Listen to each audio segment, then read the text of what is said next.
Oke, kali ini gue akan bahas tentang 5 ya, kebohongan yang mungkin diajarin dari kecil ke kalian, kebohongan yang mungkin kalian sering dengar. Yang menurut gue ini 5 hal yang bikin orang Indonesia itu terjebak dan tetap miskin. Biasa kan gue bahas soal kesalahan di uang, ya, kesalahan investasi, kesalahan di bisnis.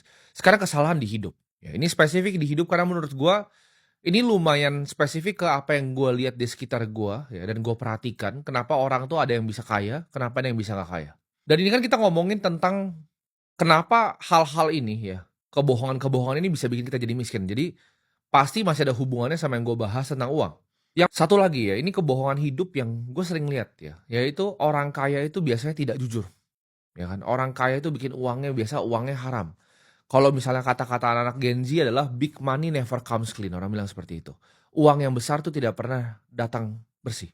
Kalau lu mikir seperti itu, maka uang tidak akan pernah datang ke lu. Karena lu kesannya menjauhi uang, lu pikir uang itu adalah suatu hal yang negatif. Padahal gue udah berpegang berkali-kali, uang itu adalah kaca pembesar. Ya, semakin baik lu, semakin banyak uang yang lu punya, ya maka akan makin banyak kebaikan yang lu bikin. Kalau lu emang orang udah jahat dari awal, lu miskin juga jadi begal, gitu. Ketika lu kaya, ya, lu jadi bandar nggak jelas gitu. Jadi uang itu hanyalah kaca pembesar jiwa dan hati lu aslinya seperti apa, moral di dalam diri lu seperti apa. Ini kebohongan selanjutnya ya. Ini menurut gua fatal juga ya. Ngerasa ya itu tenang aja hidup ya. Hidup santai aja karena rezeki udah ada yang ngatur. Gue percaya memang rezeki itu ada yang diatur. Cuman ketika lu ngerasa rezeki diatur terus lu santai doang, lu cuma tidur di ranjang sama nonton TikTok, gimana cara lu bisa jadi kaya? Ya rezeki itu harus dicari gitu. Kan orang bilang kalau rezeki lu nggak cari dipatok nanti sama orang lain gitu, diambil.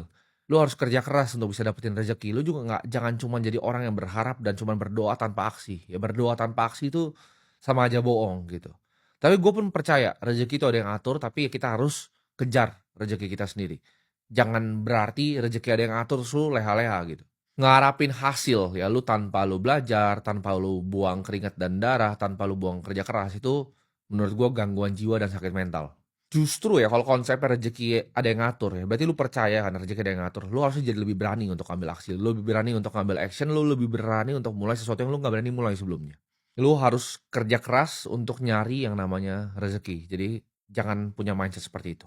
Dan ini juga menurut gua kebohongan hidup lagi ya, ini menurut Tal juga nih, kebohongan ini ya. Dari kecil. Dan ini semua didoktrin dari kecil dan menurut gua ini salah total ya. Kalau orang tua lu ngomong ini lu harus hormati mereka sebagai orang tua, tapi coba lu kirim video ini ke mereka buat mereka tuh ngerti di otaknya gitu. Nggak semua yang mereka tahu tentang pengalaman, mungkin mereka hidup memang lebih lama, tapi nggak semua yang mereka tahu tuh benar. Lu harus bisa punya kebijaksanaan untuk lihat gitu, apa yang kalau ada salah satu dari 5 ini yang diajarin orang tua lu ke lu, itu ngawur, ya kasih tahu mereka lu itu ngawur. Kecuali lu mau jadi orang miskin. Kan gue bilang selalu, lu mau jadi orang sehat lu jangan dengerin gue, lu mau jadi orang yang gimana, lu mau jadi orang punya kekuasaan lu jangan dengerin gue. Tapi kalau lu mau jadi orang kaya lu bisa dengerin gue. Gue tahu caranya. Ya itu ini kesalahan fatalnya dibilang, "Nak, kamu jangan terlalu menonjol ya dan jangan terlalu ambisius." Akhirnya lu merendah diri sampai akhirnya rendah beneran gitu. Karena lu takut menonjol. Kan tapi dunia ini tuh nggak pernah suka sama orang yang nggak menonjol, jangan salah, ya. Dunia ini adalah dunia sangat sangat sangat kompetitif. Lu kalau nggak menonjol lu nggak jadi siapa-siapa. Kita diajarin, oh kalau menonjol dan terlalu ambisius tuh orangnya sombong gitu. Apa korelasinya gitu. Kita diajarin misalnya dari di sekolah, jangan banyak ngomong gitu kan. Oh guru aja biarin dia ngomong, dia paling pintar kok matematikanya gitu kan. Nggak boleh di-challenge pakai cara yang lain gitu, kan sistem edukasi kita sekarang seperti itu. Kayak guru akuntansi tuh walaupun waktu itu di sekolah gue dia salah bikin soalnya, gue udah kasih tahu dia salah bikin soalnya, ngeyel gitu. Tapi kalau ngomong begitu dianggap apa? Oh dianggapnya anak ini kurang ajar. Terus orang bilang apa? Oh jangan merasa paling pintar, nanti orang tidak suka. Mungkin banyak sekali yang nggak suka sama gue, mungkin guru gue waktu itu nggak suka sama gue, guru ekonomi gue mungkin nggak suka gitu karena gue ajarin dia. Cuman bukan berarti itu salah gitu. Kalau misal lu emang orang paling pinter lu bisa bikin roket ke bulan emang kenapa? Kalau satu orang 100 di jalan tuh benci sama lu, nggak masalah gitu. Kalau emang beneran pinter ya nggak apa-apa, lu jadi lebih pinter dari orang lain, kelihatan lebih pinter dari orang lain nggak apa-apa gitu. Ya pinter aja gitu. Dunia itu soalnya nggak ngehargain kemampuan yang nggak bisa dilihat. Jadi jangan denger kalau misalnya bilang, "Oh jangan jadi orang yang menonjol ya, diem-diem aja ya. Oh kalau di kantor jangan menonjol, lu diem-diem aja." Orang pintar yang pengen belajar itu selalu orang yang percaya diri ya, bukan sombong. Orang sombong itu adalah orang yang merasa dirinya paling pintar dan tidak mau belajar. Makanya Kak, itu definisi gue pribadi, lu bisa punya definisi lu sendiri ya.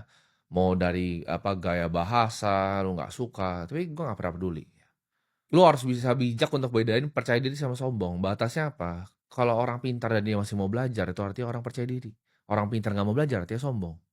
Lu nggak usah hidup untuk nyenengin semua orang. Kayak gue pun di sini pasti ada salah satu bajingan yang komen di situ kayak, oh gue nggak suka nih sama orang ini, kalian ini, gue nggak peduli lu siapa. Gitu. Gue udah jalan dari Sabang sampai Merauke, gue kasih tau ya, dari Jakarta sini gue sampai jalan ke pantai ujung di Kupang, ada orang bocil tuh ada yang nyamperin gue bilang, makasih ya lu ngajarin gue tentang keuangan. Gue lagi flight, tiba-tiba gue lagi di Zurich, di Swiss, ada orang Indonesia nyamperin bilang, gue bisa pensiunin orang tua gue karena lu, terima kasih. Gue nggak peduli, ya opini beberapa gembel tuh gue nggak peduli.